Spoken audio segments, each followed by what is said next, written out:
Yo, what's going on, everybody? Jesus TV back with another video. I'm so happy I don't get bed ed in the mornings anymore. We are back here with The Walking Dead. We have the mid-season finale for season 7. We're progressively getting through the show, usually we're hyped about mid-season finales. I'll give you guys my thoughts on this, We'll talk about what happened. These are all spoiler reviews. We talk about what happened every episode, so make sure every other day you can just watch on my TV schedule. Like, after this video, I'm going to watch Dexter, so at some point today, if you guys want to watch Dexter, where I'm at, you'll be caught up for the videos tomorrow. That's kind of just how it works, and we're also going to be watching The Last of Us, this week's episode, so we can review that tomorrow. But, let's get into the plot. So, at the Hilltop, Gregory warns Maggie not to let her growing popularity with the Hilltop residents go to her head and, make her, egotistical or whatever. I'm not really sure why he's saying that. Oh, you're not going to be the leader. I guess that's kind of like his mentality. I don't really like Gregory as a character. He's done a couple of good things, but I don't know, man. He's kind of iffy for me.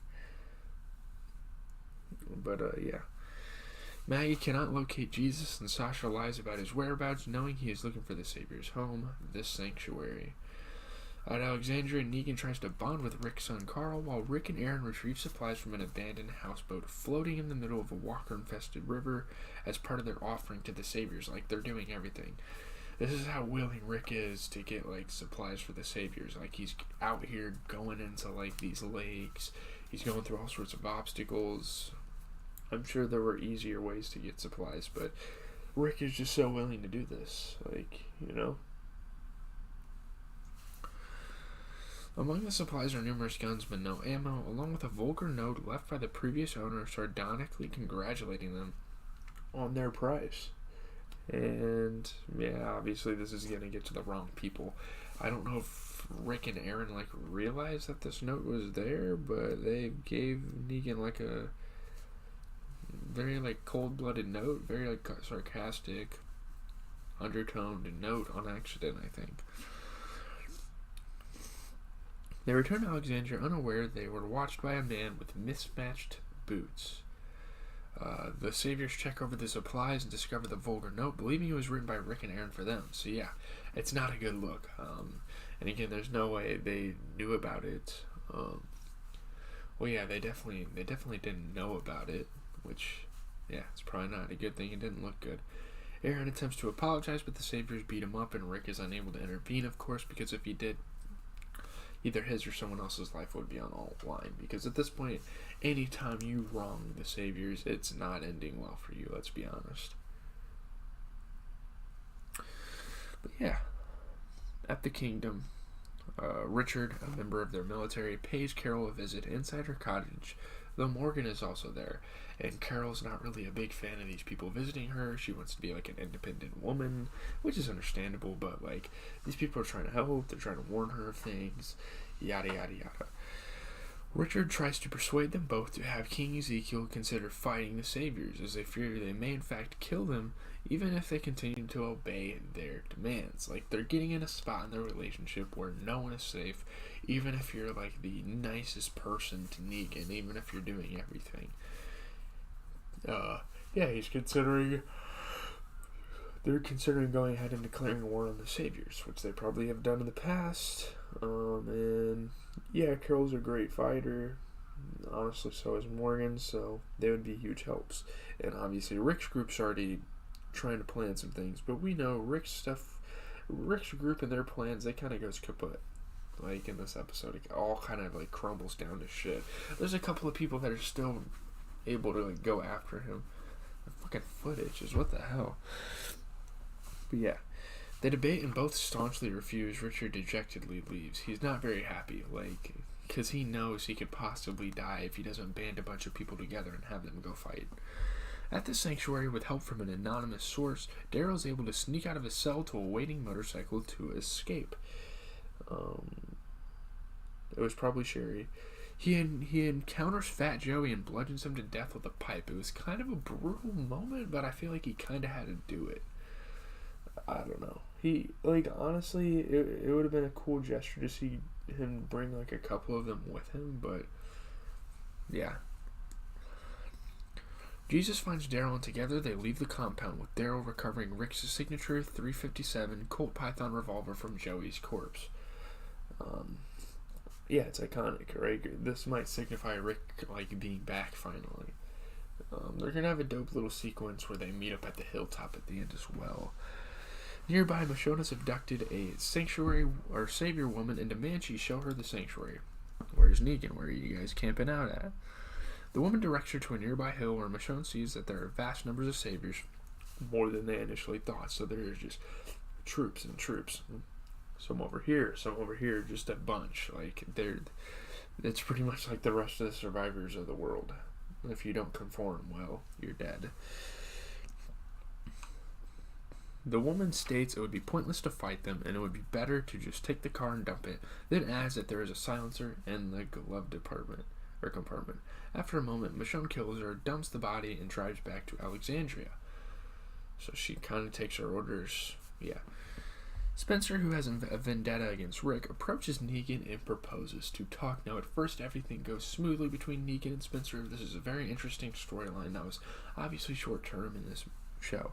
A pool table is set up outside, and a crowd gathers, and as Negan plays, Spencer explains that Negan should name him as leader of Alexandria over Rick, since he will readily acquiesce to Negan's demands. He will follow everything, but, Negan's like, who the hell do you think you are? Rick is already conforming to my commands.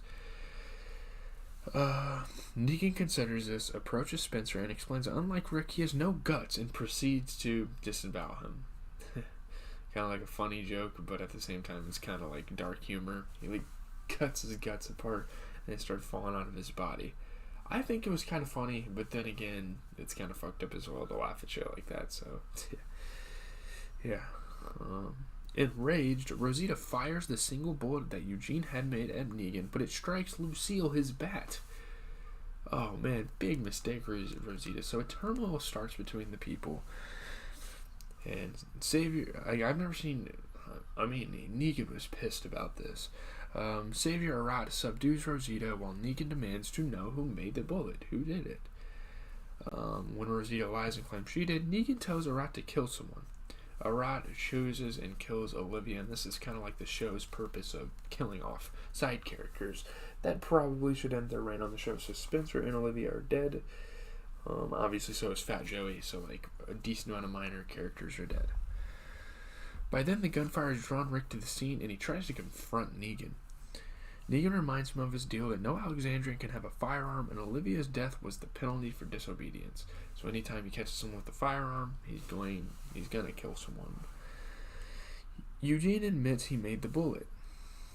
So, very good gesture for him to actually admit it and come out. That's not being a coward. That's a good thing.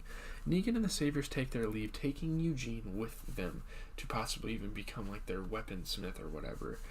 That night, Michonne convinces Rick that they must fight back against the Saviors, and Rick finally accepts. He's like, yeah, okay.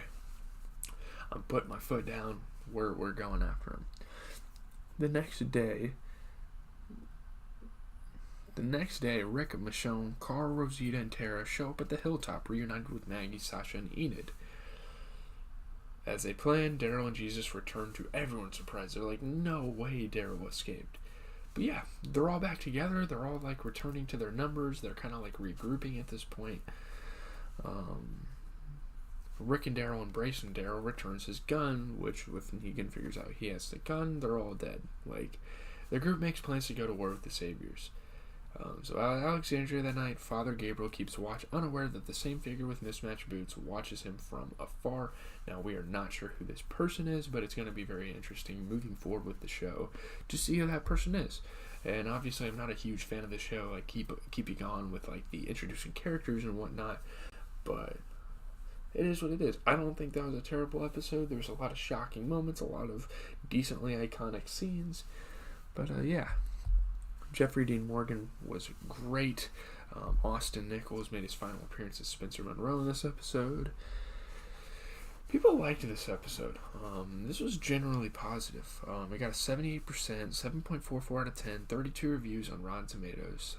Hard still beating corrects course after a frustrating first half of The Walking Dead 7th season, using an improved pace and some welcome and narrative jolts to set up a hopeful, rousing conclusion. So people are kind of getting excited about the second half of this season, and I am too. I'm definitely in that camp. I'm excited to see what they do with the show. It's going to be really interesting. It's going to be interesting to see who that person with the mismatched boots is. What's their MO? Is it someone from the group that Tara encountered? Is it some completely different character? I'd rather it not be that, because this show recently has just kept on introducing characters. And yeah, the Oceanside people have been kind of phased out of the story for now, but I don't know. They just keep on keeping it up with like new groups, a bunch of factions. Maybe it'll make it interesting with like a faction war or something like that. I'm still pretty excited to move forward with this show, though. Leave a like, comment, and subscribe. GZ TV is always giving you guys the best TV show content. Tomorrow we have Dexter and The Last of Us, and obviously tonight and for the rest of the NBA season we are going to be